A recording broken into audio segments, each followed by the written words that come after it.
دعا مانگنے کا صحیح طریقہ کیا مطلب ہے؟ یہ آپ نے بڑا خاص پوائنٹ جی اٹھایا ہے.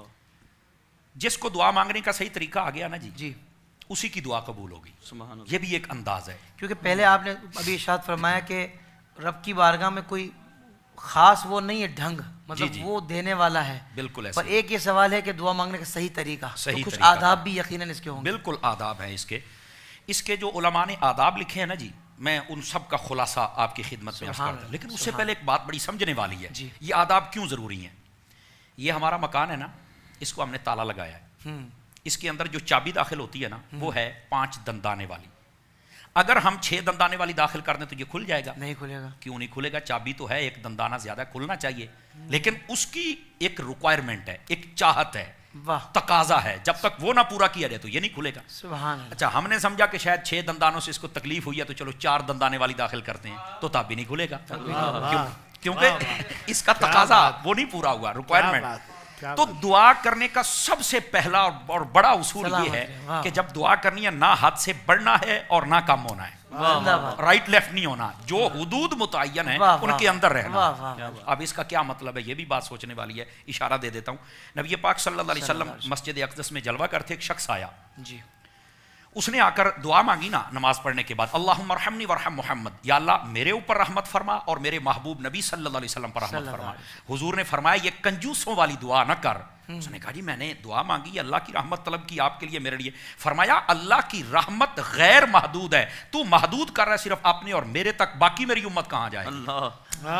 تو فرمایا جب مانگنی ہے تو پھر اس کو کلوز نہ کر یار، آپ ہاتھ سے نیچے نہ آئیں یار، تھوڑا سا کھل کے بات کریں نا. مانگ کے سے رہے ہو اور مانگتے ہو جناب تھوڑا تھوڑا کر کے، یہ کون سی بات ہوئی؟ تو آقا صلی اللہ علیہ وسلم نے فرمایا نہیں. اس نے کہا پھر کیا کروں؟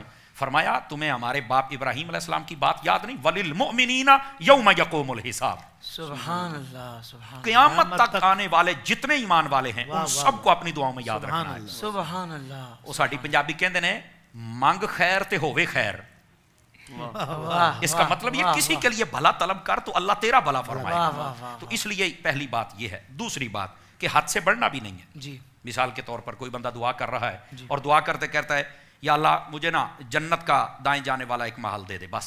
یہ بعض روایتوں میں یہ بھی صوفیاء نے لکھا ہے کہ ایک دعا کر رہا تھا، اس نے یہی کہا جنت میں بس دائیں جانے والا ایک محل مجھے دے دے، مجھے اور کچھ نہیں چاہیے.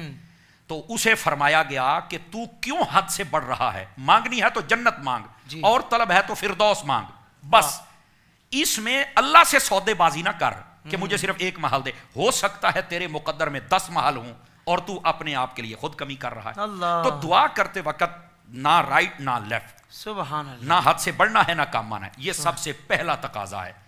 اب دعا کرنے کا دوسرا تقاضا ہے جب دعا کی جائے نا اس وقت اپنے ہاتھوں کی ہتھیلیوں کو سیدھا رکھنا چاہیے. سبحان اللہ. ہمارے یہاں بسا اوقات یوں چڑھا لیتے ہیں یا یوں بیٹھے ہوتے ہیں بڑے عجیب و غریب انداز کے ساتھ.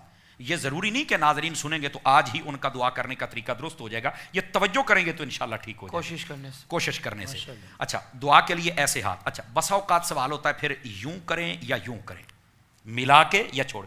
ہاتھ ایسے ملا کر بھی سنت ہے، ہاتھ کھول کر بھی سنت ہے، اور ہاتھوں کو ایسے اٹھانا کہ یہ بغل کی سفیدی نظر آ جائے، ایسے اٹھانا یہ بھی میرے محبوب نبی صلی اللہ علیہ وسلم کی سنت ہے. یہ ہاتھ چونکہ یہ جو دعا کی جاتی ہے نا اس وقت ہتھیلیوں کا قبلہ آسمان ہوتا ہے. واہ واہ واہ. یہ ایک روایت کا مفہوم آپ کو سنا رہا ہوں. اس واسطے اپنے ہاتھ سیدھے ہونے چاہیے. اور ویسے بھی آپ دیکھیں یہاں پر ایک عقلی دلیل بھی ہے. آپ کسی کے دروازے پہ جاتے ہیں مانگنے کے لیے، اگر آپ اپنا ہاتھ الٹا کر لیتے ہیں تو وہ دے دے گا آپ کو؟ نہیں دے گا. تو ہاتھ سیدھا رکھیں گے یا ہاتھ آپ ایسے کر لیں تھوڑا سا تو وہ بھی نہیں دے گا. تو اس لیے اگر وہ دنیا والا یہ دیکھتا ہے کہ برتن سیدھا ہونا چاہیے تو رب بھی تو دیکھ رہا ہے نا کہ اس کے ہاتھ تو سیدھے ہونے چاہیے نا. تو بالکل یہ دوسرا، پہلا حد سے بڑھنا اور کم نہیں آنا، اور دوسرا اپنے ہاتھوں کی ڈائریکشن اور سمت اس کو درست رکھنا ہے. تیسری بات جب مانگنا ہے نا تو توجہ سے مانگے. بہت پیاری بات ہے. ہمارے عموماً لوگوں کی توجہ نہیں ہوتی. اللہم آمین آمین آمین، وہ دیکھ رہے ہوتے ہیں کتنے آئے ہیں، کون آیا ہے کون نہیں آیا. بھائی تو کیا کر رہا ہے؟ تیری توجہ ہی نہیں ہے. بلکہ سیدی اعلیٰ صاحب کے والد گرامی فرماتے ہیں توجہ کے ساتھ اگر آنکھ سے آنسو بھی نکل آئے تو ڈبل خیرات مل جائے. سبحان اللہ. اگر آنکھ سے آنسو بھی نکل آئے، مانگنے کا بھی تو کوئی طریقہ ہونا چاہیے نا.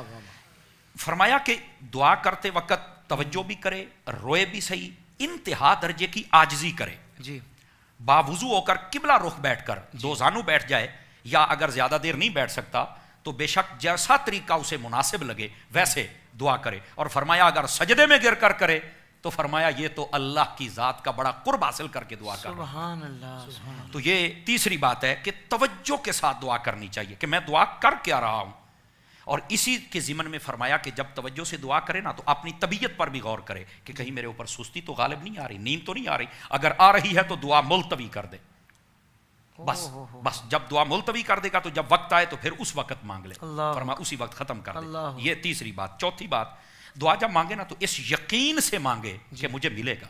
سبحان اللہ. ہمارے یہاں جب بچوں کے پیپر ہوتے ہیں نا تو اس وقت آ جاتے ہیں صبح نماز پڑھنے کے لیے، حضرت دعا فرما دینا بچوں کے پیپر ہیں آج رزلٹ اناؤنس ہونے والا ہے، دعا کر دیں. حالانکہ سب سے زیادہ دعا جو قبول ہوتی ہے وہ باپ کی ہوتی ہے. اللہ اللہ. فرمایا 3 دعائیں رد نہیں ہوتی، ان میں سے پہلا والد کی دعا اپنی اولاد کے حق میں ہے، مظلوم کی دعا ہے، مسافر کی دعا ہے. سبحان اللہ. تو کہنے کا مقصد یہ ہے کہ آپ نہیں دعا کرتے دوسرے کو، یہ منع نہیں ہے، اس پر بھی ہم آگے کلام اور کریں گے. ہمارے یہاں والد سے صرف پیسے لیتے ہیں، پیسے لینے ہیں، دعا نہیں لیتے ہیں. والد والدہ کی دعا بہت زیادہ قبول ہوتی ہے. یہ ایک الگ موضوع ہے اور ہمارے موضوعات میں ہے، جب آئے گا تو انشاءاللہ ناظرین کو سنائیں گے، اس میں شوق بڑھ جائے گا.